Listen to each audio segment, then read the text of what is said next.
नमस्कार, आप देख रहे हैं सिटी तहलका। और हाल ही में आज 11वां दिन टीचर्स का लगातार प्रोटेस्ट कर रहे हैं और साथ के साथ आज स्टूडेंट्स जो समर्थन में पहुंचे थे टीचरों के, आज वो सांसद से मिले हैं और सांसद के बाद अब आगामी क्या रणनीति है उसके बारे में भी जानेंगे। लेकिन महिला टीचर्स हैं हमारे साथ, उनसे जानेंगे कि प्रोटेस्ट से अब बाथरूम तक भी शेयर नहीं करने दिए जा रहे। हाँ, पहले हम लोग स्कूल के वॉशरूम्स तो यूज़ कर ही नहीं रहे थे, जो बिल्डिंग्स के अंदर बने हुए हैं, जो हम लोग पहले यूज़ करते थे। हम लोग बल्कि ग्रुप डी के वॉशरूम्स यूज़ कर रहे थे, पियॉन्स जो वॉशरूम्स यूज़ करते थे इस वाले गेट से यहीं पे है। बट उन्होंने 2 दिन से उस पर भी लॉक लगा दिए। टीचर्स मतलब वॉशरूम तक भी यूज़ नहीं कर सकते। मतलब इतना अत्याचार टीचर्स के ऊपर हो रहा है। आप लोगों को हम ये नहीं बोल रहे कि हम स्कूल में जा रहे हैं या हम कुछ अननेसेसरीली कोई ड्रामा क्रिएट करना चाहते हैं या पीस मतलब शांति नहीं बनाना चाहते।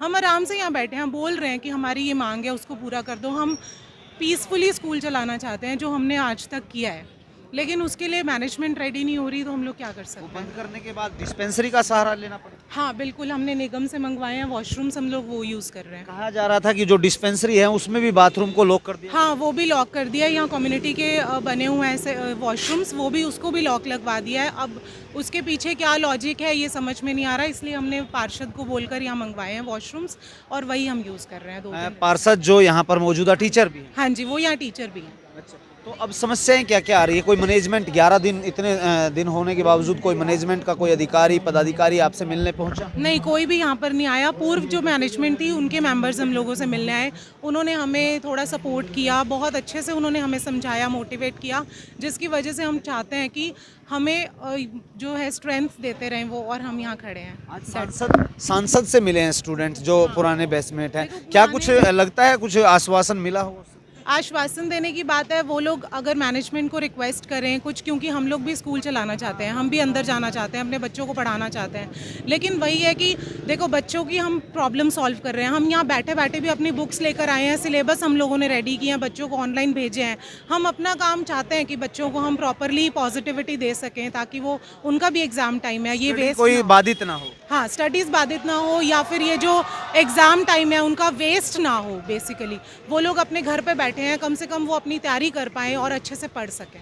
अब क्या लगता है ये जो लंबा चल रहा है प्रोटेस्ट, इसको आगे ऐसे ही बढ़ाया जाएगा? क्योंकि देखो, मैनेजमेंट ने यहाँ पर एक पेपर में एक वो इश्तिहार जारी किया है कि नए टीचरों की जरूरत है। देखो, सबसे पहले उस इश्तिहार में, उस एडवर्टीजमेंट में कहीं पे भी स्कूल का नेम मेंशन नहीं किया हुआ। वो क्यों नहीं किया आपने? अगर आप पॉजिटिव थे, अगर आप फेयर थे, आप लोगों ने कहीं पे भी नाम नहीं मेंशन किया हुआ स्कूल का, फिर आप एडवर्टाइजमेंट देके क्या हम लोगों को प्रूव करना चाहते हो कि हम 160 के 160 टीचरों को बाहर निकाल देंगे, टर्मिनेट कर देंगे? आपका यही मोटिव है कि आप इतनी जल्दी इतने सारे टीचर्स को अपॉइंट करना और इतने सारे बच्चों को पढ़ाना एग्ज़ाम टाइम पे कैसे रखेंगे वो? Thank you very much. बात thank you sir. Divya Miglani. Divya Miglani जो है टीचर से लगातार प्रोटेस्ट में हिस्सा ले रही हैं। उसके बाद हम जानेंगे स्टूडेंट से कि जो संजय भाटिया सांसद करनाल लोकसभा से हैं, उनसे वो बातचीत करके आए हैं, क्या कुछ बातचीत हुई है और क्या इस पूरे घटनाक्रम पर उनका क्या कहना है। जो समर्थन में पहुंचे हैं उनका क्या कहना है। टीचर्स हमारे लिए गुरु समान है, हमारे भगवान के समान है, लेकिन उनके साथ ऐसी हरकत देख के हमारे दिल को कुछ हो रहा है। मैं लास्ट ईयर इसी स्कूल से पास आउट हुआ हूँ और उसके बाद टीचर्स को ऐसे देख के कि रोड पे बैठे हैं। आज तक 25-30 साल से स्कूल चल रहा है सर, 15 साल से तो मैं भी पढ़ रहा था स्कूल में, आज तक तो ऐसी नौबत ना आई। ये तो या तो सीधा मैनेजमेंट में खोट है या तो कोई और ही बात है। लेकिन जिधर अगर आप इस बात के अंदर तक जाएँ, राइट टू इन्फॉर्मेशन है सर हमारे पास, हमारे को बताया जाए कि पैसा जा कहाँ रहा है। इतने सालों से जो स्कूल चल रहा है, 25-30 सालों से, इतना पैसा है कहाँ?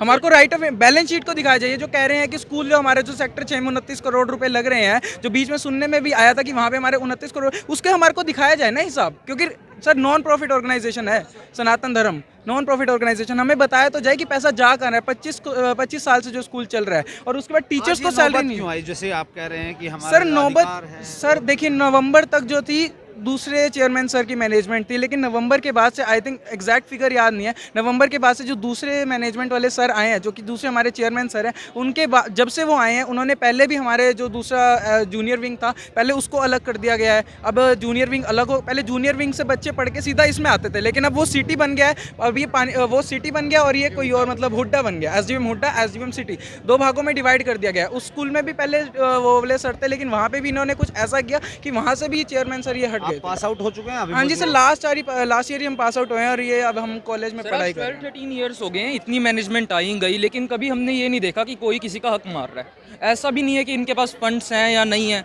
वो चीज़ भी नहीं है। कंस्ट्रक्शन अभी पहली बार तो हो नहीं रही है स्कूल में। स्टार्टिंग में स्कूल छोटा सा था, उसके बाद इन्होंने बड़ा किया। कंस्ट्रक्शन आज तक इतनी बार हुई है, तो ये चीज़ बोलना कि हमारे पैसे कंस्ट्रक्शन में लग रहे हैं या हमारे पास फीस नहीं आ रही है, ये पहले कह रहे थे कि हमारे पास फीस नहीं आ रही है।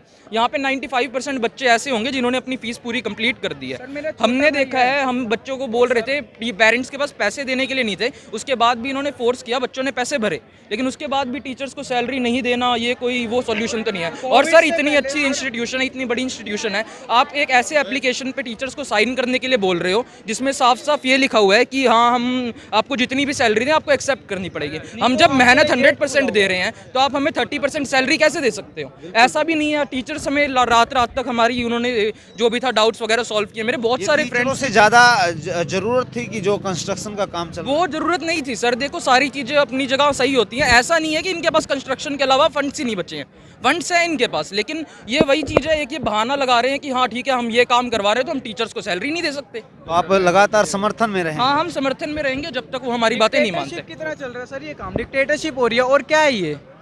अगर मेरा छोटा भाई सर इसी स्कूल में पढ़ता है, मैं लास्ट ईयर पास आउट हुआ कोविड से पहले, उसके बाद अभी मेरा छोटा भाई 11th में है। रात के 10-10 बजे भी टीचर्स का फ़ोन आता है यूटी से पहले कि तुमने फीस जमा नहीं कराई, फीस जमा कराओ। सुबह सुबह हम जाके गूगल पे कराते हैं पहले, ताकि हमारे जो मेरा भाई है उसको ग्रुप में लिया जाए। ग्रुप टीचर्स जो है इतनी देर ग्रुप से निकाल देते हैं, उसके बाद फिर से ऐड करते हैं जब फीस ग्रुप से निकाल देंगे ये कौन सा? और उसके बाद चलो टीचर्स जो इतना हेडेक ले रही हैं, जो रात के 10-10 बजे तक, जिनकी ड्यूटी सिर्फ 2 बजे तक की होती है, वो 10-10 बजे अगर पेरेंट्स को फ़ोन करें फीस के लिए, तो इसमें गलती टीचर्स की नहीं है, उनके ऊपर भी प्रेशर है मैनेजमेंट का कि तुम फीस जमा कराओ। अगर टीचर्स इतना दिमाग खराब अपना कर रही हैं तो उसके बाद तुम उन्हें सैलरी पूरी क्यों नहीं दे रहे? और सर इस सबसे बड़ी बात मैंने ये नहीं देखा कि मैनेजमेंट ने कुछ किया हो।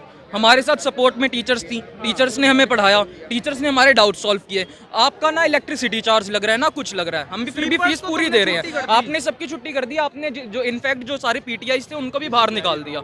ठीक है, इतने सारे टीचर्स थे, बहुत सारे टीचर्स ऐसे भी है जिनका simple single source of income है ये। अब वो बताओ वो अपने घर पे कैसे करें? हम तो अपना कर रहे हैं। 35 टीचर्स को इन्होंने स्कूल से भेज दिया कि नहीं तुम्हारे लिए काम नहीं है, नो वर्क नो पे। ये क्या मतलब हुआ? क्यों टीचर? ये तो कोई कहीं नहीं लिखा ना, जॉब सिक्योरिटी तो हर किसी की है। तुम 35 टीचर्स को ऐसे ही एक दिन में निकाल दोगे, ये तो कोई बात नहीं सर। और सर हर्ष डुमड़ा, मैं सर इसी स्कूल में पढ़ता था और इन्होंने सब बच्चों ने स्कूल की फीस दी है। इन्होंने सर पूरा स्कूल मॉडिफाई कर लिया, 3 बार तो स्विमिंग पूल इन्होंने सर चेंज कर लिया और इन्होंने गेट लगा दिया। टीचर्स की सैलरी क्यों नहीं दे रहे? इन्होंने अंदर एक और बिल्डिंग खड़ी कर ली है, बताइए।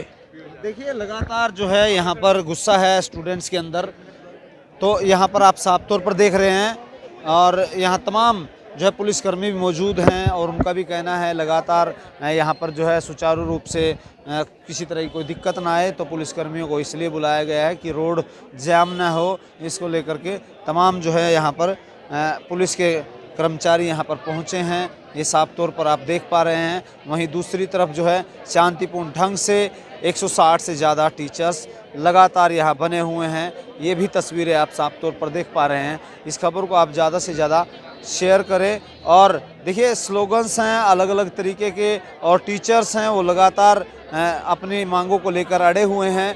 बावजूद उसके हमने जब स्टूडेंट से बातचीत करनी चाहिए तो स्टूडेंट्स ने साफ तौर पर ये कहा है कि कहीं ना कहीं यहाँ पर तानाशाही रवैया जो एसडी एजुकेशन सोसाइटी है उस द्वारा किया जा रहा है। और उसके बाद जो यहाँ के फाउंडर हैं यहाँ पे वो समर्थन में पहुँच चुके हैं, रामनिवास गुप्ता, जिन्होंने इस पौधे को जो है लगाया था और आज इतना विशाल पौधा होने के बावजूद उसमें कहीं ना कहीं ये तस्वीरें देखना वो कहीं ना कहीं उनके लिए भी आहत जो उन्होंने बताया। बावजूद उसके आज सांसद से वो मिले हैं, स्टूडेंट्स जो समर्थन में पहुंचे थे उन्होंने कहा है कि अब एक कमेटी बनाई जाए और उनसे बातचीत करें पूरे विषय पर, कहीं ना कहीं पूरे विषय को समझ करके इसको सोल्व कराने की कोशिश करेंगे।